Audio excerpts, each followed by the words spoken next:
नमो नमः साथियों, संस्कृत ज्ञान शिक्षा में आप सभी का हार्दिक अभिनंदन है। मेरे प्यारे दोस्तों, प्यारे विद्यार्थियों, आज पर्सन निर्माण कंप्लीट करेंगे। कल मैंने पर्सन निर्माण से संबंधित सामान्य जानकारी आपको बताई थी और यह भी बताया था कि पर्सन निर्माण को कैसे ठीक किया जा सकता है और कहां कहां पर हम गलती करते हैं, वो आज मैं आपको बताऊंगा भी। किन पर्सन निर्माण में सबसे यदि सहायक होते हैं, किन शब्द आपको याद करना है, किन शब्द आपके मुख पर होने चाहिए, आपको अच्छे तरीके से याद होने चाहिए, पुल्लिंग वाले, स्त्रीलिंग वाले और नपुंसक लिंग वाले। देखिए, प्रथमा विभक्ति हम पढ़ रहे हैं, सुरेश गच्छति, सुरेश जाता है। अब सुरेश है, ये क्या है? पुल्लिंग है, प्रथमा विभक्ति का एक वचन है। अब किम शब्द में पुल्लिंग में प्रथमा विभक्ति का एक वचन क्या होगा? कै, कै गच्छति। और पूर्ण विराम को हटा करके क्वेश्चनवाचक चिन्ह हम लगा देंगे। आप क्या करते हैं, गलती, सबसे बड़ी गलती कर देते हैं हम कि यहां सारा सही लिख देते हैं और यहां जो पूर्ण विराम है वो हम लगा देते हैं। लेकिन आपको पता है, जब क्वेश्चन से यानी आंसर से क्वेश्चन बनाया जाए तो वहां आपको ध्यान में रखना कि आंसर में तो पूर्ण विराम होता है और क्वेश्चन में क्वेश्चनवाचक चिन्ह होता है। क्योंकि आपको पता है कि जब उत्तर में तो पूर्ण विराम हो जाएगा और बाकी क्या हो जाएगा, जब हम क्वेश्चन करेंगे, प्रश्न बनाएंगे तो वहां क्या होगा? प्रश्नवाचक चिन्ह लगता है। देखिए, बालका गच्छन्ति, बालक जाते हैं। बालक है, बालको, बालका, प्रथम पुरुष का यानी प्रथमा विभक्ति का बहुवचन। तो प्रथमा विभक्ति के बहुवचन में बालक शब्द में किन शब्द में क्या होगा? के गच्छन्ति, यानी कौन जाते हैं। आपको ध्यान में रखना है कि जहां से प्रश्न निर्माण करवाए तो उसमें विभक्ति का भी आपको ध्यान में रखना है। जैसी विभक्ति, जैसा वचन, जैसा लिंग होगा, उसी के अनुसार किन शब्द हमें लगाने हैं और उसी तरीके से प्रश्न निर्माण कंप्लीट करना है। बालिका पठन्ति, तो देखिए, बालिकाः, बालिका, बालिके, बालिकाः, प्रथम पुरुष का यानी प्रथमा विभक्ति का बहुवचन। तो प्रथमा विभक्ति के बहुवचन में स्त्रीलिंग में क्या हो जाएगा? का,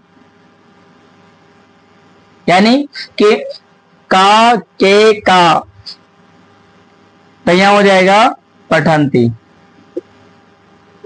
यहां क्वेश्चनवाचक चिन्ह आप ध्यान में रखना है ना। तो आगे क्या हो जाएगा? वही क्वेश्चनवाचक चिन्ह हो गया, यानी का पठन्ति, कौन पढ़ती है, कौन पढ़ रहे हैं, तो यहां हो जाएगा। आगे देखना, मित्राणी, क्या दे रखा है? मित्राणी। मित्राणी में ध्यान रखना, मित्राणी शब्द है और नपुंसक लिंग वाले शब्द है। किम, के, कानी, प्रथमा, है ना। तो वो वाले रूप हमें लगाने, किन शब्द के वो वाले रूप लगाने मित्राणी पे। इसके रूप कैसे लेंगे? मित्रम, मित्रे, मित्राणी प्रथमा, मित्रम, मित्रे, मित्राणी द्वितीया, मित्रेण, मित्राभ्याम, मित्रे तृतीया, मित्राय, मित्राभ्याम, मित्रेभ्य चतुर्थी, मित्रात्, मित्राभ्याम, मित्रेभ्य पंचमी, मित्रस्य, मित्रयो, मित्राणाम षष्ठी, मित्रे, मित्रयो, मित्रेषु सप्तमी। तो यहाँ प्रथमा और द्वितीय विभक्ति का बहुवचन है, तो क्या हो जाएगा? किम, किम शब्द में क्या हो? किम, के, कानी प्रथमा, किम, के, कानी द्वितीया, तो यहाँ हो जाएगा कानी। क्या बनेगा? कानी पठन्ति, यानी कौन पढ़ते हैं, तो यहां हो जाएगा। यहां क्वेश्चनवाचक चिन्ह लगाएंगे हम। आगे आप देखिए, द्वितीय विभक्ति कर्म कारक द्वितीय विभक्ति में होता है। आपको ध्यान में रखना प्यारे साथियों, इसमें जो दे रखा है, अध्यापक है छात्रम पाठयति, यानी अध्यापक छात्र को पढ़ाता है। अध्यापक किसको पढ़ाता है? छात्र को पढ़ाता है।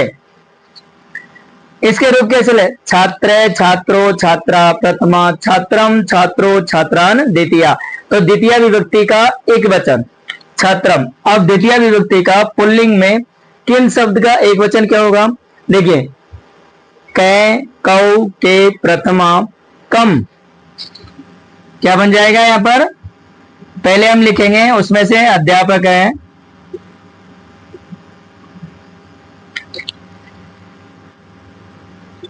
कम पाठयते, यानी अध्यापक किसको पढ़ाता है।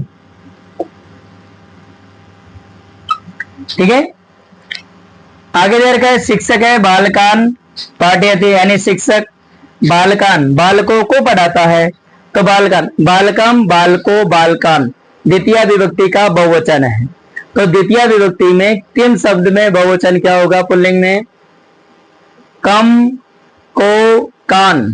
तो यहां बनेगा, पहले हम लिखेंगे शिक्षक है, शिक्षक है, कान पाठयति, यानी शिक्षक किनको पढ़ाता है? तो छात्रान। आगे चल के आदित्य फलानी खादती, यानी आदित्य फल खाता है। तो देखिए फलम फले फलानी प्रथमा, फलम फले फलानी द्वितीया। फल शब्द है नपुंसक लिंग में होगा, तो नपुंसक लिंग में किम शब्द याद करो, किम के कानी प्रथमा, किम के कानी द्वितीया। तो यह क्या हो जाएगा? बहुवचन का रूप लिखेंगे हम, पहले लिखेंगे हम आदित्य, आदित्य कानी खादंती, यानी आदित्य क्या खाता है? फलानी फल। मोहन है रोटी काम खादती, यानी मोहन रोटी खाता है। अब देखिए रोटी का स्त्रीलिंग आ गया, तो क्या बनेगा इसमें? स्त्रीलिंग में द्वितीय विभक्ति का एक वचन है, तो किम शब्द में क्या होगा? काम। तो यहां होगा मोहन है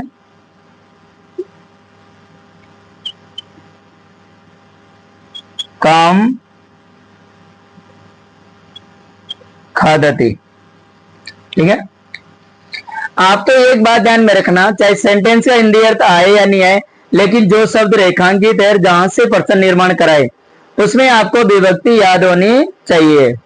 और विभक्ति याद करने के लिए हमें क्या करना होता है कि शब्द रूप को अच्छी तरीके से याद करना होता है, यानी उन शब्द रूप को आप 1-2 बार 4-5 बार रिवीजन करो, फिर आप आराम से हो जाए। लेकिन किन शब्द आपको याद करें तब जाकर के विभक्ति समझ में आएगी। कुछ जगह तो हिंट दिया हुआ होता है जो मिल जाता है, जैसे मित्राणी तो कानी, का तो यहाँ का। ठीक है, कई जगह पर तो हिंट होता है तो मिल जाता है। लता कमलम धार्यति, यानी लता कमल को धारण करती है। तो देखिए लता का लता ही होगा, प्रश्न निर्माण कर रहा कमलम, तो कमलम कमले कमलानी प्रथमा, कमलम कमले कमलानी द्वितीया।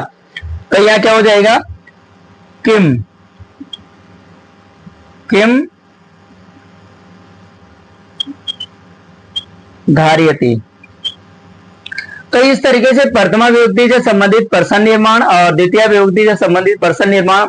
अब आप एक बात जल्दी करें और स्क्रीनशॉट ले लीजिए कि आगे भी और विभक्तियां हैं, उससे संबंधित भी प्रश्न निर्माण हम करते हैं।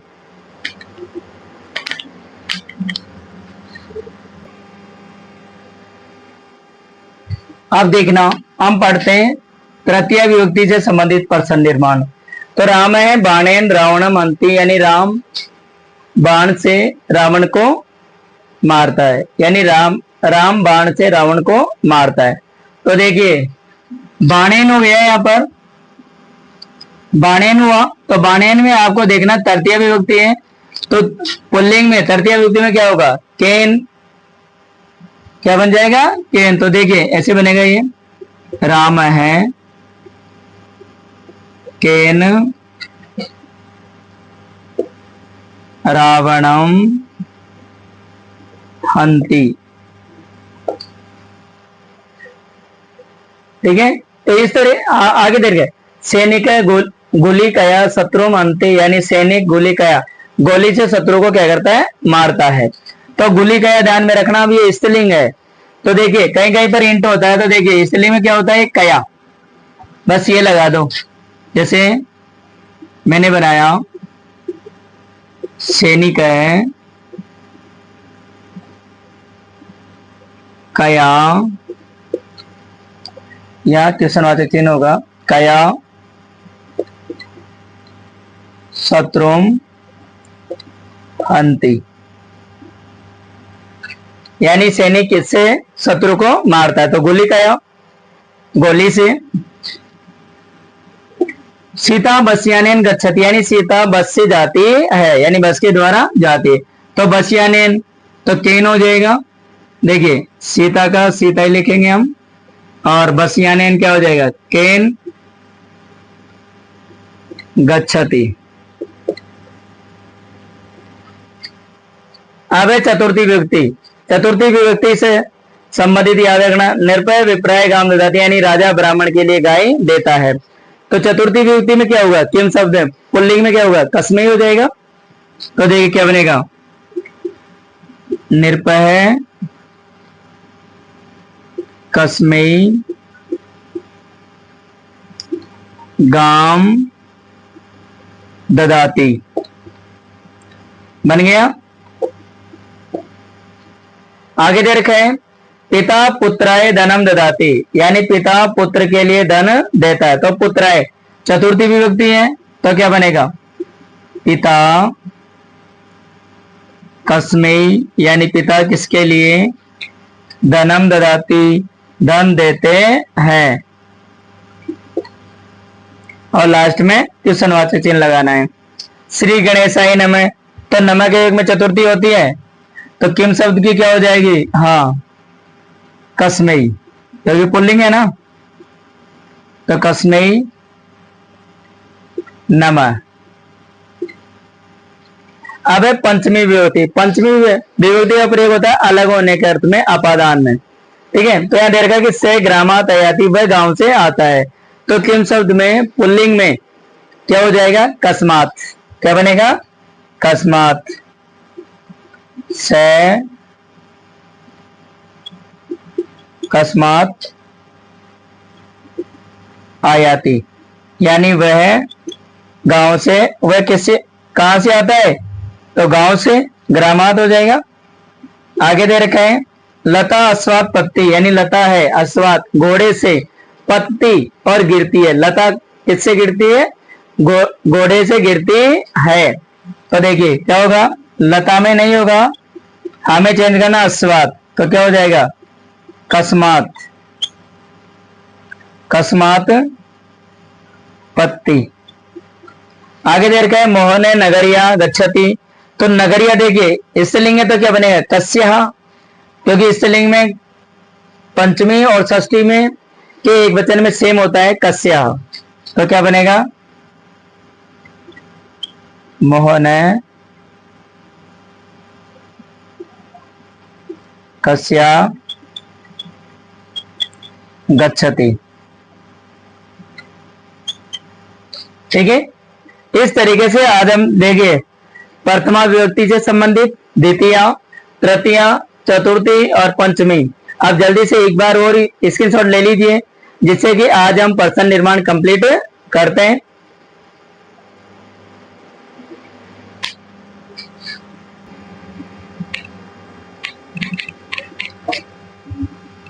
आप देखना प्यारे साथियों, यहाँ लिखा हुआ है षष्ठी विभक्ति, क्या लिखा हुआ है, षष्ठी विभक्ति। तो देखिए निरपस्य कन्या गच्छति, यानी राजा की कन्या जाती है, राजा की लड़की जाती है।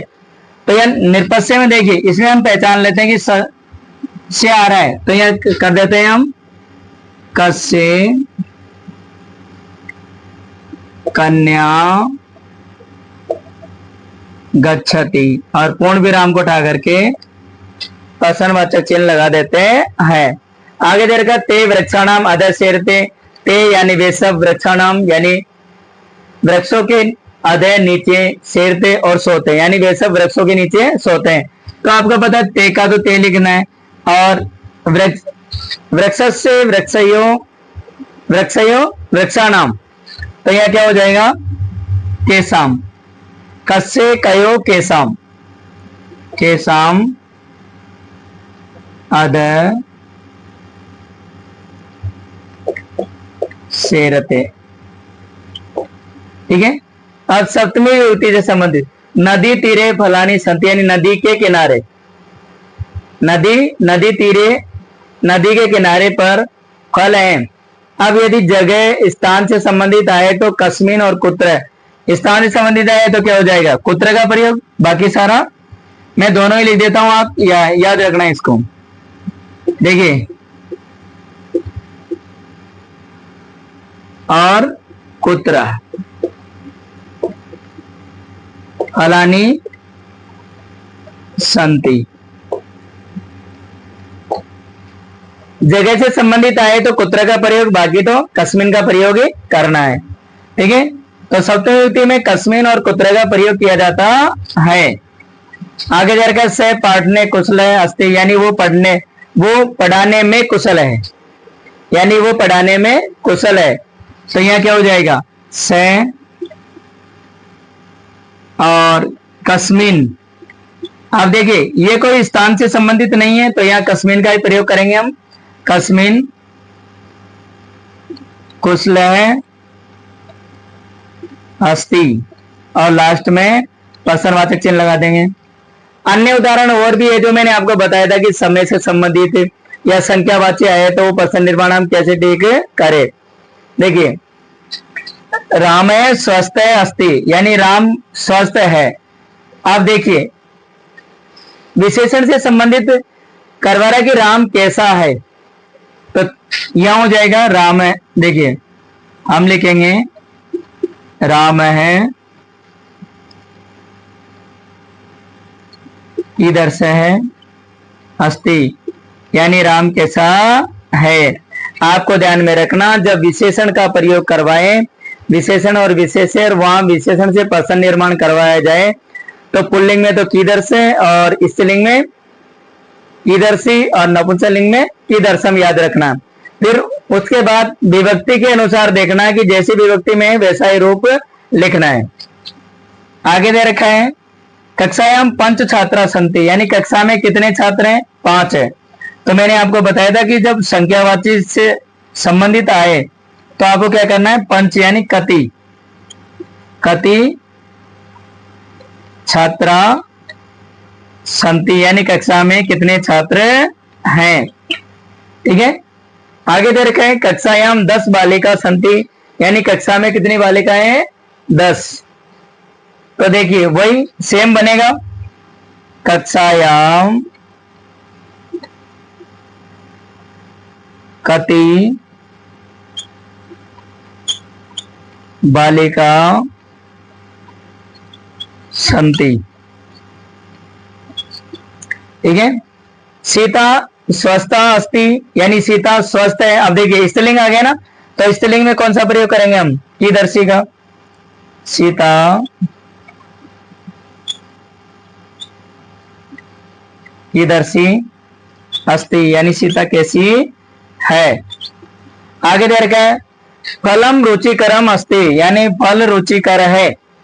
अब रुचिकरम कीदर्शम नपुंसक लिंग का प्रयोग करवा रहे हैं, विशेषण है, तो क्या होगा, फलम कीदर्शम अस्ति, यानी फल कैसा है। ये आज हमने प्यारे साथियों, प्यारे विद्यार्थियों, प्रश्न निर्माण को जितनी सरल तरीके से मैंने करवाना था वो मैंने करवाया है, और आप लोगों के समझ में भी आया होगा। एक दो बार क्लास को देखना, अच्छी तरीके से समझ में आएगा। प्रश्न निर्माण का एक भी क्वेश्चन गलत नहीं होगा। मेरी क्लास को देखने के बाद प्रश्न निर्माण करके देखना, अपने आप खुद आप बताएंगे कि हाँ प्रश्न निर्माण बिल्कुल इजी है। प्रश्न निर्माण में कुछ नहीं करना होता है, बस ओनली किम शब्द याद कर लो, और मैंने जो विभक्ति से अलग अलग विभक्ति, प्रथमा, द्वितीया, तृतीया, चतुर्थी, पंचमी, षष्ठी, सप्तमी, और अलग भी बताएं जो संख्यावाची हो तो क्या करना चाहिए, और जहां विशेषण से संबंधित प्रश्न निर्माण करवाए तो वहां किस प्रकार का प्रयोग करना चाहिए। तो आज की ये प्रश्न निर्माण की क्लास कंप्लीट होती है। और प्यारे साथियों, यदि अभी तक भी मेरे चैनल को यदि आपने सब्सक्राइब नहीं कर रखा है तो आप कर लेना, क्योंकि मैं आपके लिए अलग अलग व्याकरण का, देखिए मैंने जो कहा था कि मैं स्टार्ट व्याकरण को कंप्लीट करवा करके और छोड़ूंगा, और मैंने वही किया है। क्लासे ये सोचिए कि आप 93 नंबर की क्लास हो गई है, 93 नंबर की, इतनी क्लासें मैंने एक से लेकर के, यानी एक से लेकर के इतनी क्लासें मैंने कंटिन्यू दी है। तो कहीं ना कहीं आप लोगों को भी इस तरीके से, क्योंकि देखिए मैं मेहनत कर रहा हूं, आप भी मेहनत कीजिए, क्योंकि आपका प्यार और इसने इसी तरीके से हमेशा बनाए रखना। मिलते हैं प्यारे साथियों अगली क्लास में, अगले वीडियो में। तब तक के लिए जय तु भारतम, जय तु संस्कृतम।